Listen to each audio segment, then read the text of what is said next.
My 5,000 euro house is turning into something beautiful. First, my neighbor Chris and I are going to build the frame to this deck. The wood I bought is not treated. Green. So we had to do that ourselves. Trust me, I'm a pro.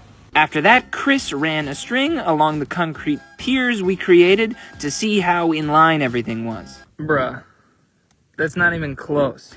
And that is up to Chris to figure out. While he was doing that, the guys from Saramati came back today to finish the facade. These two small terraces needed to be done. The technique was basically the same as the rest of the house, just a little bit thinner rock wool, cetaceite mineral wool, and adhesive. They saved the terraces for last because it required some very precise cutting. Every little gap needs to be filled so everything looks uniform. They even had to do the ceiling, which I didn't know they were going to do, but what a nice touch. But they weren't just working on the terraces today. Everything else needed to be lined up and all of the corners needed to be made straight. Wonky construction. They had too much rock here when they built this up.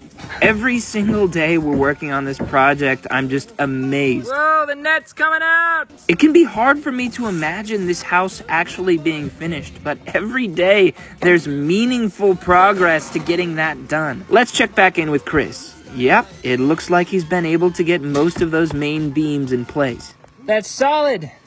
After gently persuading the last few beams into place, it was time to secure them down with nuts and washers, starting by creating holes for them to actually go, with the chainsaw and then the chisel. I've done a little woodworking before.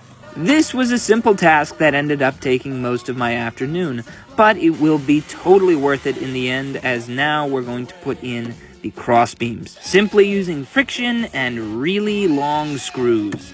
Every tool is a sledgehammer, if you think hard enough. And a chainsaw is the only saw you need. This is the start of what is going to be an epic hangout spot. Back to the facade crew. Oh wow, look how pretty that is! They were just getting rid of all of that horrible blue color. And they were sharpening up the staircase. This is another thing I didn't expect them to do, but they want this house to look nice. I cannot wait to see the final product. All the way down.